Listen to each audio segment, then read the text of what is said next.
Hi there, Robin here from Expert On. Today we're going to be talking about this speaker. Now this speaker is from Pyle. Now Pyle and Pyle Pro Audio make a lot of PA speakers. They're all consumer speakers, so if you're looking for a speaker to do a couple of hundred people at a wedding or a venue or anything like that, this is probably not the video for you. This is if you've got, you know, a rec room, a backyard, a workshop, that sort of thing. This is going to be the video for you. Now, they've got a lot to choose from. We specifically only really get into the PPHP-1537ub. So that's the 37ub series, the 12-inch, 10-inch, and 8-inch. We find those are incredibly loud. They've got all the power you could possibly get out of one of these speakers. Even though their peak rating is lower than other brands' peak rating, their RMS and their continuous sound plus the bass they put out for a speaker in this price range with all the features on it, and that's really what a consumer speaker is about, all the features that you get on the back. This is what we're talking about. That's what makes it a consumer product. The type of amp system that's built inside of it, the price point they want to sell it for, that's what really counts. Now, they make a whole bunch of other speakers with all different bells and whistles. Like I said, we also carry Gemini, so this really fits in as that step above. Alright, so from here we're going to do a little sound check on it and see what it sounds like, and then we'll take it over to the table and we'll give it a quick once over to see all the features on the back side. So, we'll see you in a second. Alright, so what we've got set up here is that we've got the camera set up with the microphone on top of it, and 24 feet away, all the way back here, we've got our speaker. Speakers mounted here. We've got the PPHP-1537ub from Pyle. What we're going to do is just have a little sound test of it. Just wanted to let you see the sound difference between front and back. We've got it paired off via Bluetooth. We've got our demo.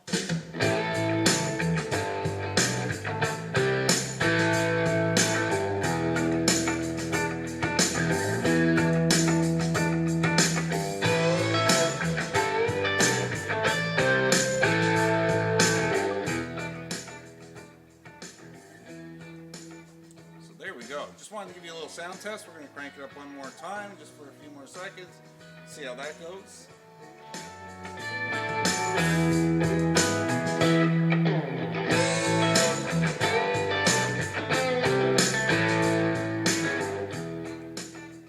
There we go. Remember, it's got bass treble control. It's got mainline input on it. Main output. And we've also got Bluetooth, MP3, USB, the whole kit and caboodle on the back of that speaker. So we're going to take it off the table and we're going to go through all those features now with you. Okay, so we've taken a listen to it. We've seen how it actually sounds, and it does a really great job. Now, the PPHP-1537ub from Pyle is probably their best product when it comes to power and overall performance and long-term reliability. It is a consumer product, but it's much more powerful and louder than most of the other ones. If you have the bass and treble, just as, you know, a point of reference, if you have bass and treble set flat here and you're playing your standard, you know, USB or MP3 or FM or anything like that on the top portion of it, it's one of the few units that you can actually turn the volume all the way to 10 and the preamp all the way to 10 as well. And it'll keep playing for you, no problem. It's not going to be distorted, it's not going to fall short of power. It does a really good job. It's a very heavy unit in comparison to a lot of the other brands and a lot of the other models from Pyle itself. Like I said, much more powerful. They rate at 600 watts RMS, 1200 watts peak. You can take peak numbers and throw them out because this one has a much lower number than a lot of the other brands, which have really turned into a race on how big of a number you can put on a box. Doesn't necessarily mean that's really physically what's going on with the amplifier inside. But in this case here, not just from showroom play, but from having this product for years. I mean, this product, we've had it personally, we've been selling it for like 5 years now, maybe more. It was one of our first products that we ever sold way back in the day when we started. So the product's been around a while. We do know it's pretty bulletproof when it comes to that. Now, I wouldn't be using this if I was DJ, but if I'm looking for a backyard party speaker that's more powerful than any other backyard party speaker you can buy, this is definitely the way to go. If you're looking for something fun for the rec room, this is the way to go.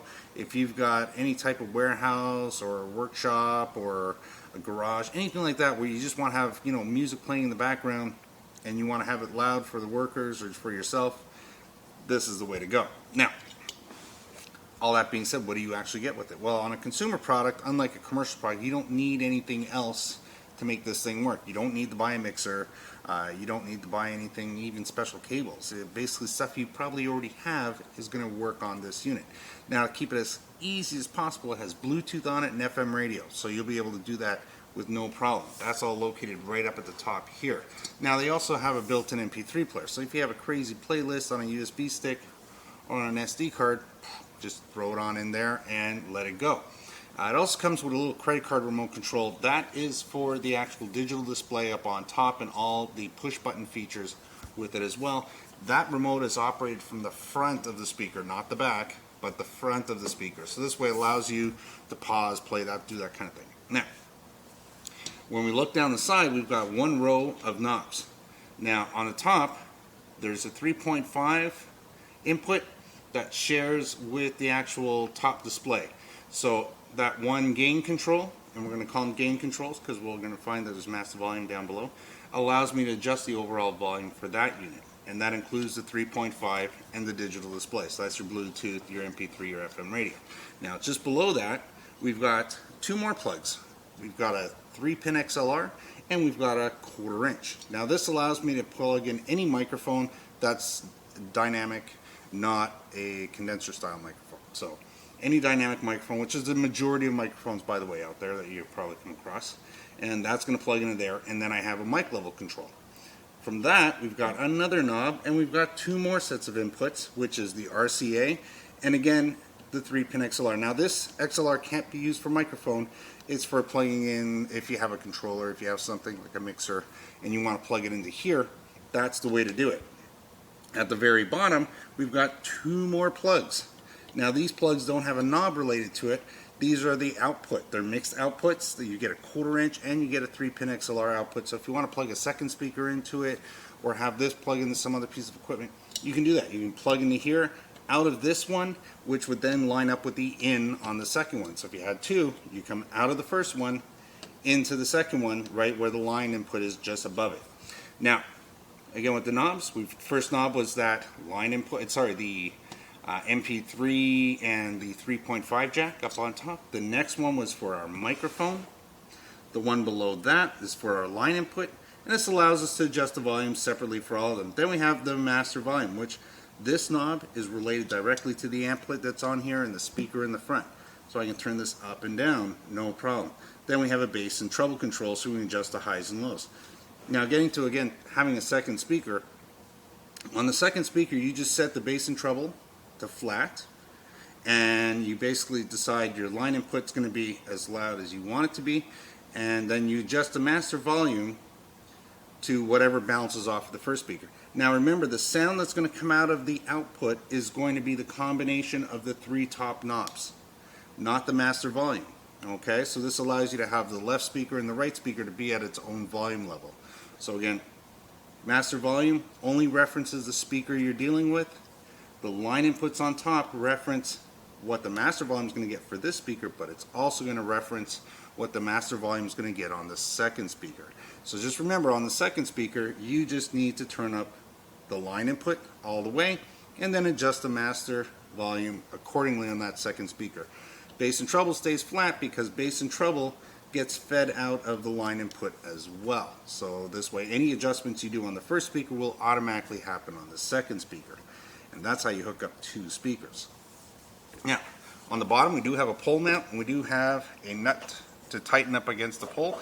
Now, finger tight is all you're looking for. Don't try cranking it. You're really just trying to stop it from spinning around and wobbling. I mean, you don't need to like get real force on it. That's not that important. You just touch it. It's a little bit.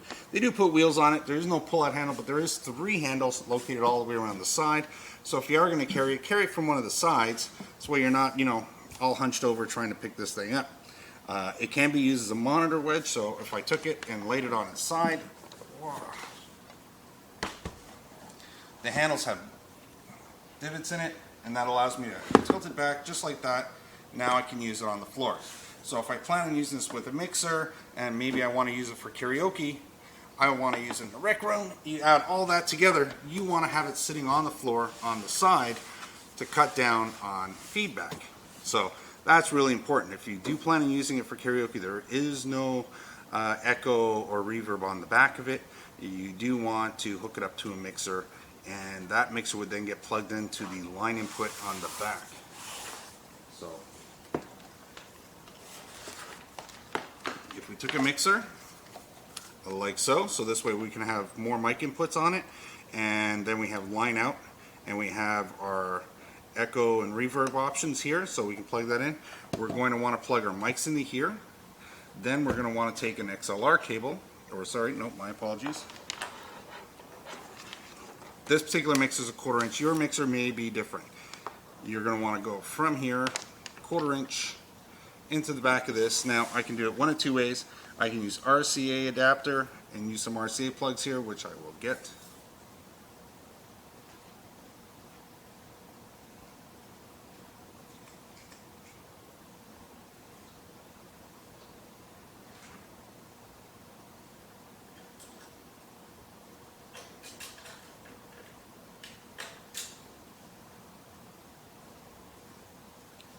Again, the advantage of having a showroom. So to make life easy, I've gotten myself an RCA cable. I got myself some adapters. Now you can buy a cable that already has this built in. Your choice. If I want, I can just plug this into my main out on my mixer, and then I can come here to my line and plug it right into there. Now there are other options. Let me make sure that's turned down.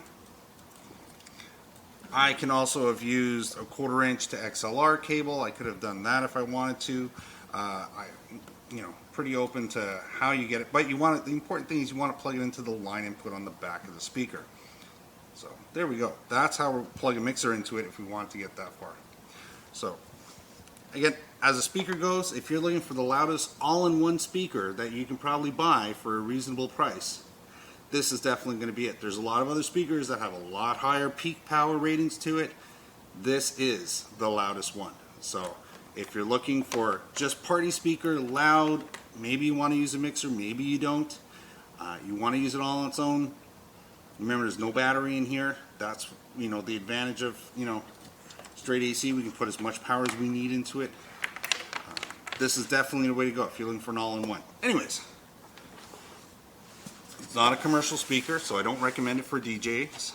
Again, if you're just going to be doing some DJ work in your backyard, having friends and family over, and you're looking for a really great speaker to do that with, again, rec room, this is like crazy loud. So really good. And as bass goes, again, in the consumer products, one of the bassiest ones out there. It's the line of product that they make, from the 837, the 8-inch, all the way up to the 15. So they got a 10 and a 12. They're all really, really solid. Remember, the 8's not going to throw that far, so if you're looking for a monitor style, that's okay. The 12, if you're in a small space, that's okay. 15 for a larger room or for outdoor use, really, really good. So anyways, I think we're going to leave it at that for this speaker here. One little added feature, if you are going to be shipping this around or traveling with it, there is a switch on the back, so you can switch it from 110 to 220 right off the back here. There is an emergency, there's a fuse they build into the unit, so if you lose power on the top and it was because you had it playing for 4 or 5, 6 hours and something went wrong, it overheated or something, I don't know. The first thing you want to check is there's a little fuse back there. But not something that normally goes bad, but if it does, you know where it is. There you go.